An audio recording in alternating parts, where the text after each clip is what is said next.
Então, boa noite a todos, sejam bem-vindos a mais um evento, né? Hoje, dois capítulos juntos, é o capítulo do Rio de Janeiro e o capítulo do Nordeste. O que seria esse capítulo, né? Para quem não sabe.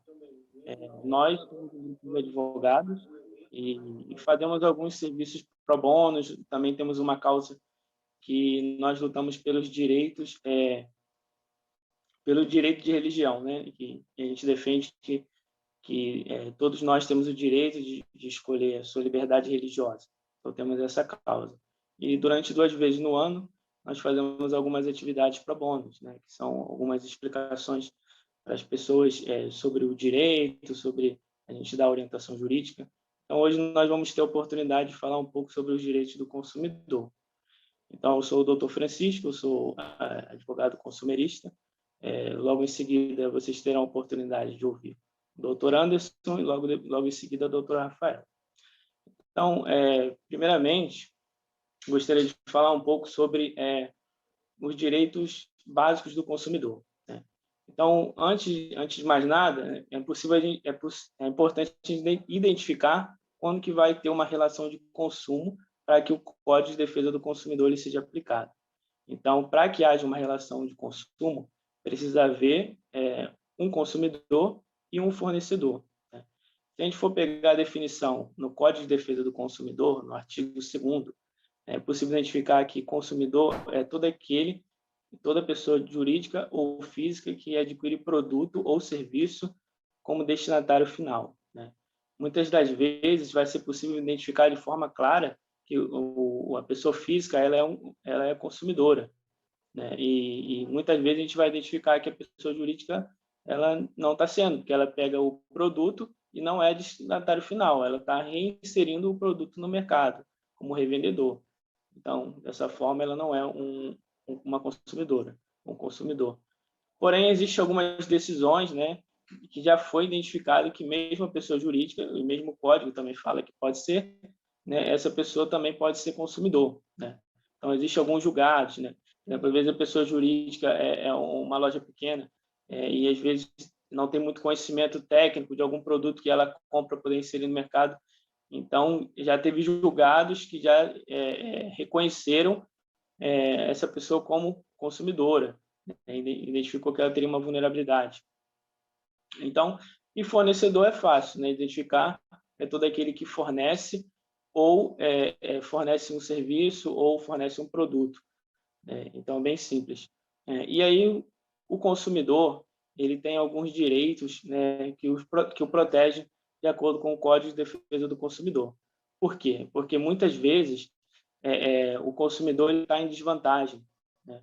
O fornecedor ele detém das provas de provas mais acessíveis do que o consumidor, né? O consumidor, por ser uma pessoa mais fraca, ele nem sempre vai ter como provar o seu direito. Então, por isso que o código ele tem um instituto chamado inversão do ônus da prova. Então, se o consumidor ele provar que ele precisa provar 2 requisitos, né, que seria a hipossuficiência e a verossimilhança das suas alegações, ou seja, o consumidor ele sofreu um dano, né? Então ele vai pleitear um direito perante a justiça. Para que ele possa ter sucesso e para que o juiz ele possa reconhecer que houve um dano, ele possa ser indenizado, primeiramente a narrativa, né, a história, o fato que ocorreu, ele precisa decorrer de uma narrativa lógica, né? Ele precisa, os fatos precisam ter verossimilhança, né? Então é possível identificar que houve a verossimilhança das alegações do autor, do consumidor, quando tudo que ele falar vai parecer verdade, ou seja, o juiz ele vai ver que a narrativa dele, olha, realmente, né, é possível identificar que ele foi lesado. Ele juntou os protocolos, né, de reclamação, ele juntou essas provas, né? Então também é importante isso, que apesar do consumidor ele ter o direito de inversão do ônus da prova, o consumidor ele também tem que fazer prova mínima do seu direito. Não é simplesmente, né, o consumidor ele chegar lá, ó, eu quero a inversão do ônus da prova. Ele tem que provar minimamente, né, que ele tem direito. Se ele não provar nada, né, ele pode ter o seu pedido indeferido. Então, para que ele... então, já vimos a verossimilhança das alegações, e o outro seria seria a verossimilhança das alegações e também seria a hipossuficiência, né? Então, precisa desses dois requisitos. Então, o consumidor ele precisa ser hipossuficiente. O que seria essa hipossuficiência? Seria essa desvantagem, né, perante fazer meios de prova, né? Então, para que o consumidor ele seja hipossuficiente, né, muitas vezes o que acontece? O consumidor ele não tem condições, às vezes, de arcar com as custas judiciais, né? Por isso também ele pode ser considerado hipossuficiente. Já o fornecedor ele tem uma condição melhor de poder entrar na justiça e poder arcar com todas as custas, né? Então, o consumidor ele tem algumas vulnerabilidades, né? A gente pode identificar a vulnerabilidade econômica, né? A gente tem a vulnerabilidade jurídica e a vulnerabilidade técnica. Ou seja, a vulnerabilidade jurídica pode ocorrer, por exemplo, vou dar um caso aqui que acontece às vezes, o caso de compra de seguro, né? Você é consumidor, você comprou um seguro contra roubo, furto qualificado. Muitas vezes o consumidor ele não sabe o que é um furto qualificado, né? Diferenciar um furto simples e um furto qualificado. Então, também no artigo 6º do próprio CDC, do Código de Defesa do Consumidor, informa que é direito de informar, do fornecedor informar de maneira clara, né, todas as cláusulas do contrato. Então, se for vendido um seguro e não explicar o que é um furto qualificado, essa cláusula, inclusive, pode ser uma cláusula abusiva. Então, a cláusula pode vir a ser anulada e o fornecedor ser responsabilizado, né, e assim gerando um dano, né, porque o consumidor foi furtado, não sabia que não cobriu o tipo de furto qualificado, porque não foi explicado, então logo o fornecedor vai ser explicado. Então, pelo fato de ele ter essas vulnerabilidades, né, então ele pode ser considerado, né, consumidor. Então, vulnerabilidade jurídica, tem a vulnerabilidade técnica, é bem similar. Você, por exemplo, comprou um produto de internet que você não entende muito, que somente os técnicos de TI entendem, né? Então, o consumidor também tem essa vulnerabilidade técnica. Então, é um direito dele de ser explicado sobre todos os termos, sobre todas as nomenclaturas, de como funciona, né? Sob pena também de ser responsabilizado o fornecedor que vende ou presta um serviço para o consumidor. E a outra vulnerabilidade já falada é a vulnerabilidade econômica, né? Então, o consumidor, ele muitas vezes é vulnerável econômico, por isso que muitas vezes ele acaba conseguindo a gratuidade de justiça. Ele provando sua hipossuficiência vai conseguir fazer ações e não pagando as custas processuais. E um outro princípio que eu gostaria de abordar é sobre o dano moral, né? Como a gente identificar se há o dano moral, se tem direito ao dano moral. A gente sabe que no Código Civil, né, fala que o dano moral é quando há um dano, né, à personalidade, né? Quando, na verdade, no Código Civil não, fala que quando há uma prática de um ato ilícito. Então, quando o fornecedor ele pratica um ato ilícito que fere, que há uma falha na prestação de serviço, né, foi acordado a entrega de um produto, exemplo, o produto não foi entregue, demorou a ser entregue. Então, esse é um exemplo de que houve um ato ilícito. Então, pode ensejar o dano moral. Muitas vezes não vai ser possível provar o dano moral, porque é um dano incorpóreo. Então, isso é um dano que se exaure na própria lesão. Então, o juiz ele vai ter que analisar, muitas vezes, no caso concreto. Ele vai ver a situação, ele sabe que talvez o consumidor não vai conseguir provar, vai pedir a inversão do ônus da prova, e aí cabe o fornecedor provar. E aí, então, vai ensejar, às vezes, vai conseguir provar, sim, porque, por exemplo, às vezes o dano foi tão significativo que sofreu um abalo psicológico, ele consegue provar, mas a maioria das vezes não consegue.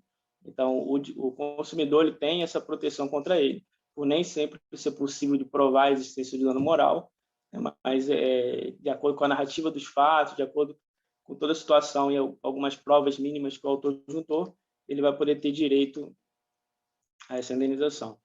Então, essa é mais ou menos a minha parte, né, que eu gostaria de deixar com vocês.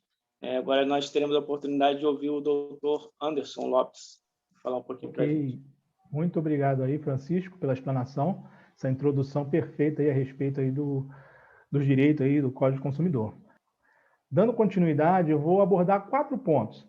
E o primeiro deles que eu gostaria de abordar nessa noite é a respeito de uma inovação legislativa que teve agora em 1º de julho, né, deste ano, que é a Lei 14.181, que fala sobre o superendividamento. É uma prevenção, né, para poder e uma ajuda para poder ajudar os consumidores, né, aquela cultura consumerista que nós temos, e acaba se endividando.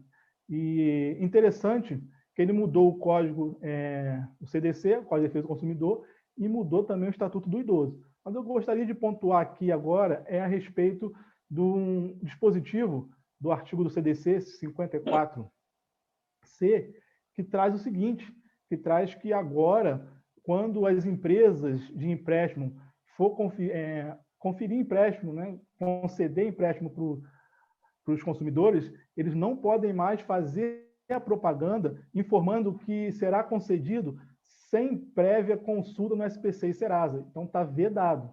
Então, a partir, né, de dia 2 de julho, não se pode fazer mais esse tipo de publicidade, por qualquer meio, seja rede social, seja televisão, telefone, qualquer meio publicitário, está vedado essa prática de publicidade que vai conceder empréstimo sem fazer a consulta ao SPC e Serasa.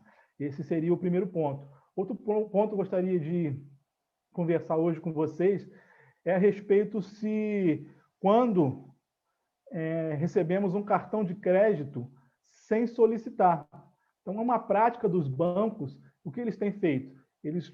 Você tem um cadastro no banco, uma conta, seja conta corrente, enfim, você é cliente do banco. E aí, o que eles fazem? Eles têm os seus dados lá, eles enviam um cartão de crédito ou débito sem a sua autorização, sem você ter solicitado. E aí, qual é a grande questão disso? Isso por si só, gera o dano moral que o Francisco acabou de explicar para a gente? Então, o que acontece? Há entendimentos que, se por si só recebeu o cartão de crédito, ele está desbloqueado e não houve nenhum desconto na sua conta e nenhum maiores aborrecimentos, entendimento de alguns tribunais e juízes é que não vai gerar danos morais. Você vai entrar para poder solicitar aí o cancelamento caso o banco, na financeira, ela dificulte esse cancelamento. Mas se gerar qualquer desconto na sua conta devido a esse cartão, né, geralmente, mesmo estando bloqueado, né, pasmem, mesmo estando bloqueado, você não pediu, não bloqueou, mas ainda assim está sujeito a ter desconto na sua conta devido a esse cartão que foi enviado. E aí, sem sombra de dúvida, tem súmula do STJ que dá o direito à indenização por danos morais. Esse é o segundo ponto. O terceiro ponto que eu gostaria de compartilhar com vocês hoje é a respeito de quem é a responsabilidade na hora de fazer o aviso que vai inserir o nome do consumidor nos cadastros restritivos de crédito. Essa responsabilidade é do credor, ou seja, da empresa, ou do órgão mantedor do cadastro? Às vezes, aparentemente, mas para que eu vou precisar saber disso? Qual é a importância disso? A importância disso é o seguinte, é porque a responsabilidade em si, também tem súmula que fala a respeito disso, é da empresa mantedora do banco de cadastro dos nomes inseridos. Não é do credor, ou seja, não é da empresa. Na prática, o que acontece? As empresas, elas avisam.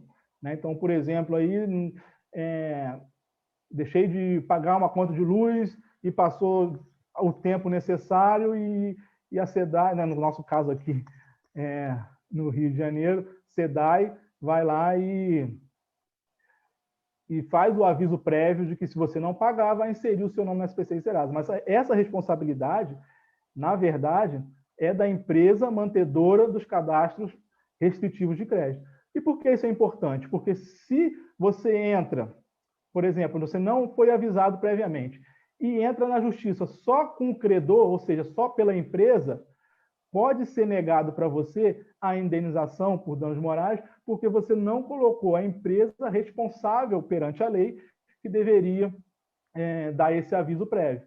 Então, fica esse ponto importante, né, sempre verificando que caso aconteça com você de seu nome ter sido, mesmo que devidamente, mas você não tenha recebido previamente o aviso, você inserir tanto o credor quanto o órgão, né, mantedor aí dos cadastros restritivos de crédito. Isso é importantíssimo para poder garantir na hora de você, do requerimento da indenização por danos morais. E, por fim, para finalizar minha parte hoje, eu gostaria de falar da relação de três pessoas aí, né, na relação de consumo, que é o fornecedor, que o Francisco também já explicou para a gente o que seria o fornecedor, e também do influencer, os influencers digitais, né? Então, hoje é prática aí, temos milhares e milhares de influencers digitais. O que eles fazem? Eles vão lá e veiculam uma promoção, um produto na sua página, né, nas redes sociais, seja Instagram, Facebook, YouTube, enfim, as redes sociais em geral, e a gente sabe o grande poder de influência que eles têm. Então, eles colocam lá, publicam uma promoção, né, uma publicidade de um certo produto, isso vai influenciar os seus seguidores para que possam consumir. E aí, qual é a relação, qual é a responsabilidade desse influencer ele tem no consumidor final? Então, tem duas situações. A primeira delas é o seguinte: quando esse influencer ele faz um contrato de publicidade para ele ser o garoto propaganda, né, ele não vai caracterizar a relação de consumo. É como a gente vê aí, né, por exemplo, a Nike contrata o Neymar, né, enfim, temos Sadia que contrata, né, uma personalidade, e o que acontece? A mesma coisa acontece nas publicidades da televisão. Se acontecer nas redes sociais, não vai ser relação de consumo.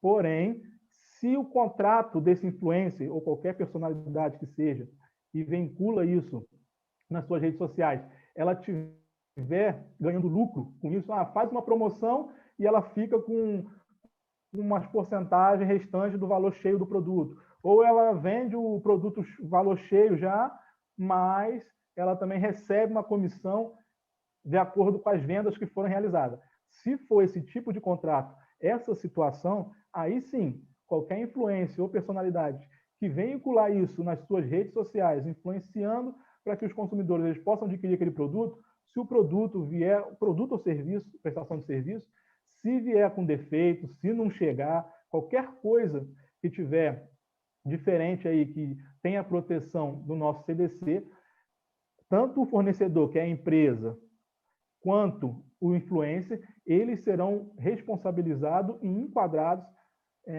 no CDC. Então, você vai poder aí colocar os dois no polo passivo, né, na ação, como réus, para poder estar reivindicando o que é de direito.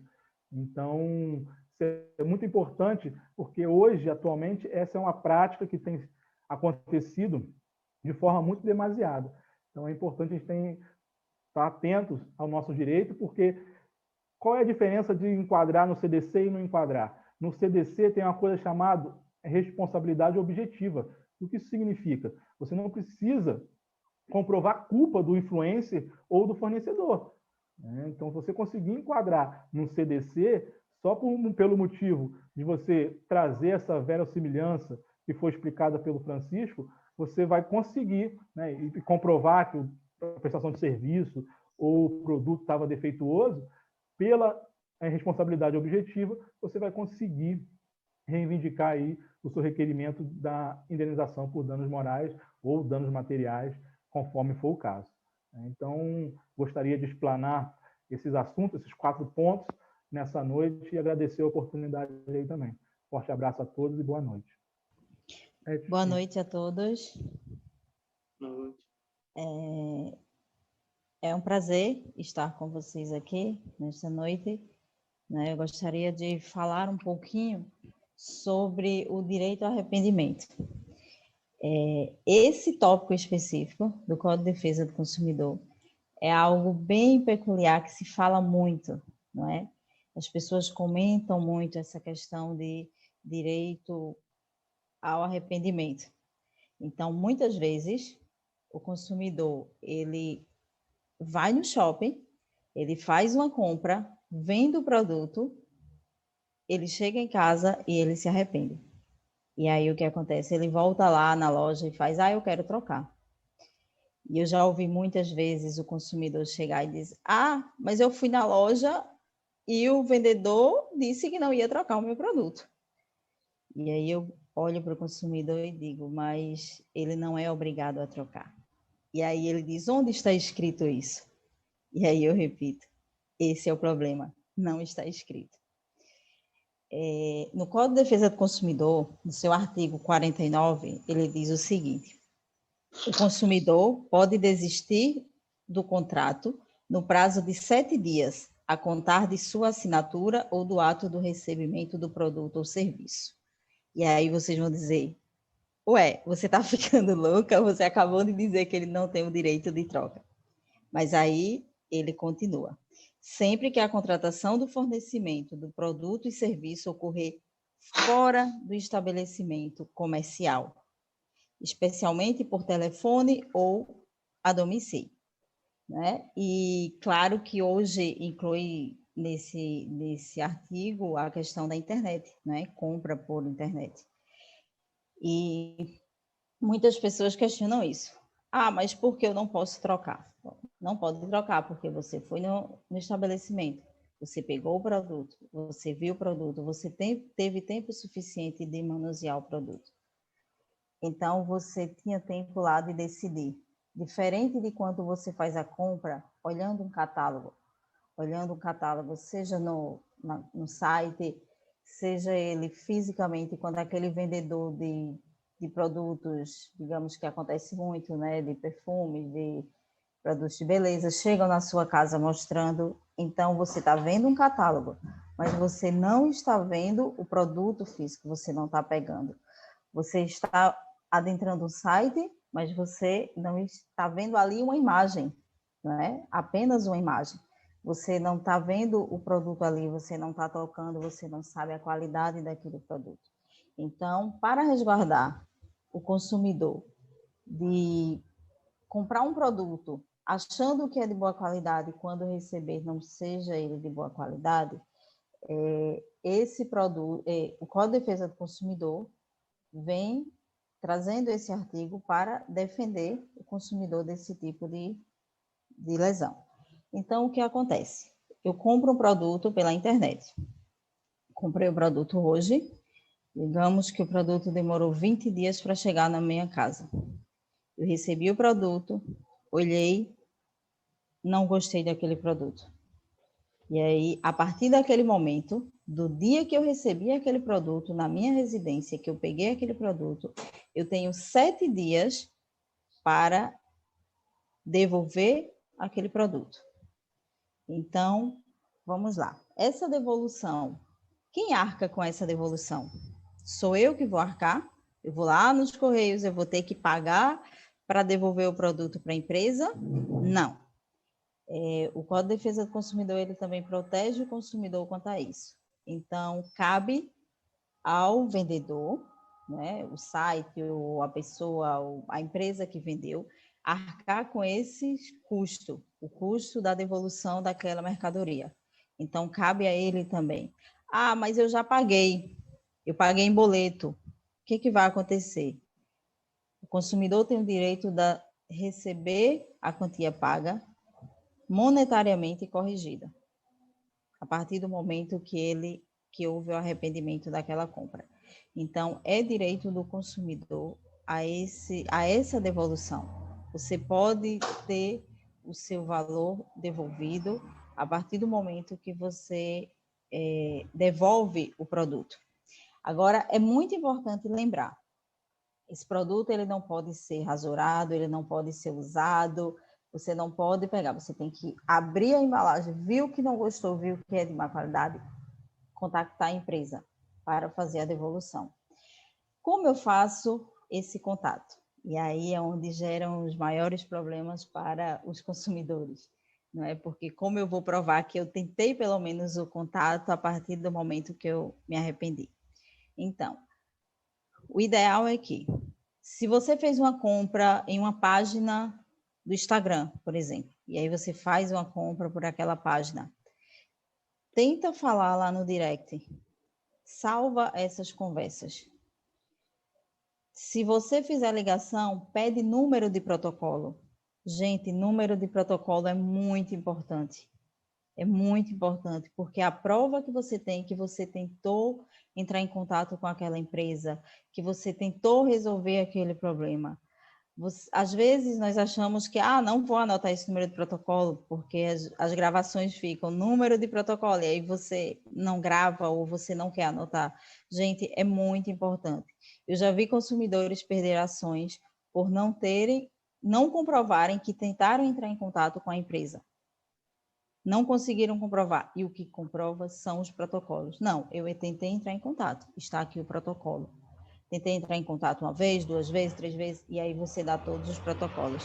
E aí, como meus colegas já falaram, entra a inversão do ônus da prova, né? Vai caber à empresa provar que você não conseguiu entrar, mas você está provando que houve a sua tentativa. Você tentou várias vezes e tentou resolver de todas as maneiras, porque é uma questão de boa-fé. E, geralmente, o consumidor ele tem essa boa-fé, ele só quer resolver o problema. Na maioria das vezes, o consumidor ele só quer resolver, ele só quer o seu dinheiro de volta, ele só quer devolver o produto, ele só quer a troca do produto, né? E aí, isso é muito importante caracterizar e tentar mostrar para o juízo que eu tenho boa-fé, eu estou aqui porque eu não consegui outro meio, e que vir ao judiciário foi o único meio que eu encontrei para tentar resolver. Então, guardem números de protocolos, anotem os números de protocolos, porque eles são muito importantes para provar que você tentou entrar em contato por diversas vezes, se possível. Então, entrar em contato com a empresa, né? Tentar entrar em contato, e aí, se não conseguir, se não realmente estou tentando devolver o produto e não estou conseguindo, buscar o judiciário. Busca o PROCON. O PROCON ajuda muito. O PROCON, você chega lá, tenta resolver amigavelmente e é muito bom. Não conseguiu resolver no PROCON, busca o juizado especial cível, né? E aí, quando você chega nessa esfera, você já está tão esgotado de tentar resolver o problema que, dependendo da situação, caracteriza aí a busca de um dano moral também, não só a devolução do produto, certo? Mas lembrando que devolução do produto só mediante compras pela internet, por telefone ou mediante aqueles vendedores que chegam na sua casa com catálogos para você comprar. Esse tipo de mercadoria você consegue devolver sem problemas, né? Tem aí 7 dias. Quer dizer, eu não posso garantir que vai ser tão sem problemas assim, porque, enfim, muitas vezes esbarramos em muitas dificuldades, muita burocracia, né, para conseguir fazer essa devolução. Em relação, outro ponto que o consumidor esbarra muito e que muitas vezes as pessoas acabam sendo lesadas, você chega no estabelecimento comercial e vai fazer uma compra. E aí, muitas vezes, no caixa tem um cartazinho lá escrito: cartão de crédito ou débito só a partir de X valor. Gente, essa prática é abusiva. Essa prática não pode. Se o comerciante, se o estabelecimento acha que ele vai ter prejuízo ao vender por cartão de crédito ou débito, é um direito dele não ter a maquineta.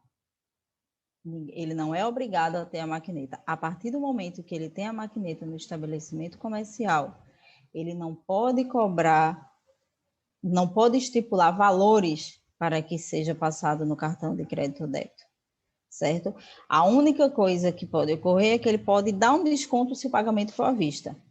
Isso já foi consolidado, até tempos atrás isso não era válido também, mas de uma época os tribunais consolidaram isso, que tornou-se lícito eles estipularem valores maiores para compras em cartões e valores menores e descontos, digamos assim, para compras à vista.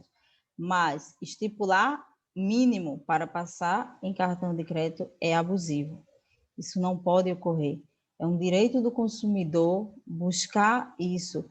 E se o estabelecimento permanecer com a prática, faça uma denúncia ao PROCON, faça uma denúncia aos órgãos competentes. Né? Eu garanto que as multas que são aplicadas são bem salgadas, e o PROCON é um órgão que luta muito pelo direito do consumidor e eles fazem valer.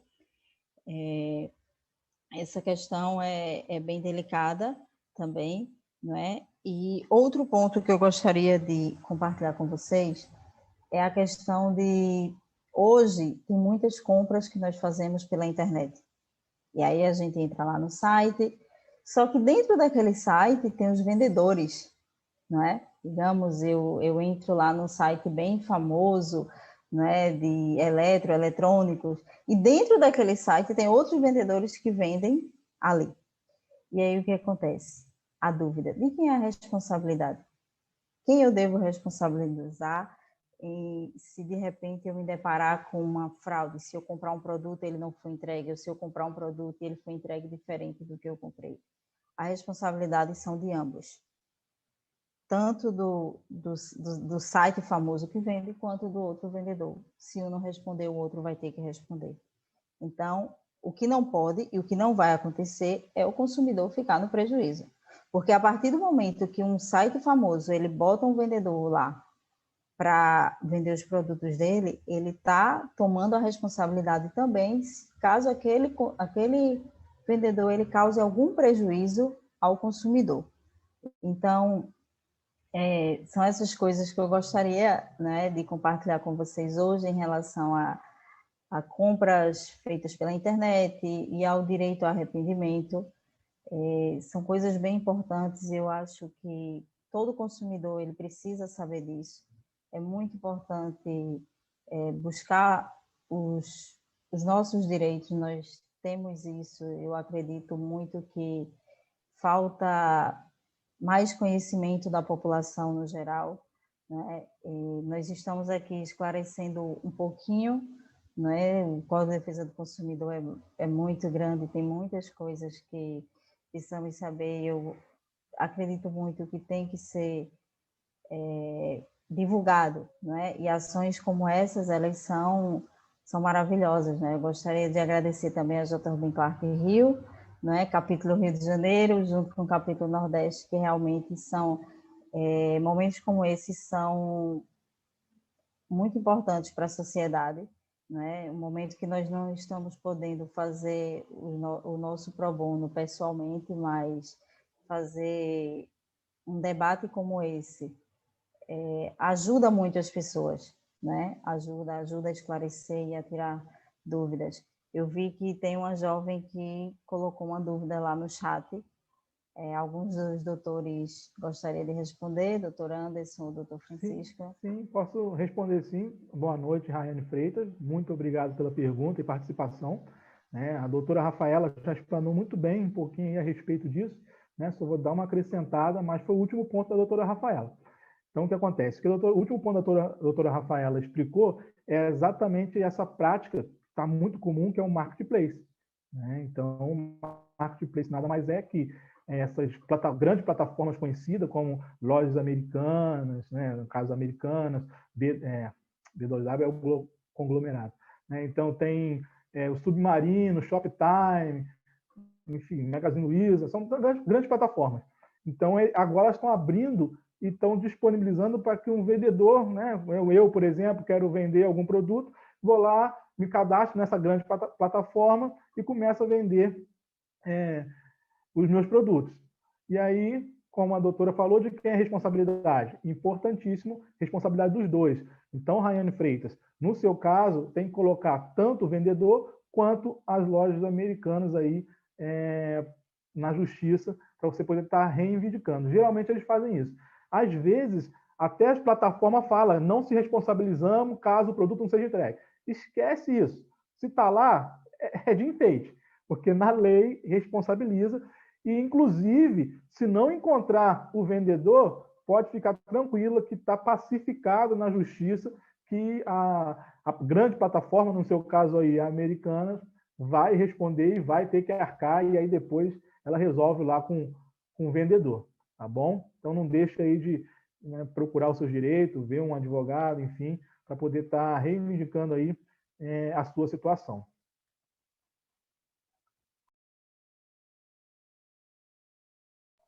Francisco, seu áudio. Desativa aí seu áudio aí. O doutor Anderson, muito obrigado pela explicação. Doutora Rafaela, muito obrigado também. Agradeço a todos por ter estado presentes, né? Espero em breve poder fazermos mais lives como essa, né? E realmente, né, eu sei que temos que nos atentar aos nossos direitos, né? Importante a gente poder fazer essa explanação. Qualquer dúvida aí que tiverem, né, podem depois mandar no chat aí que a gente tenta responder. Até mais, pessoal. Boa noite, abraço a todos. Boa noite para todos. Boa noite.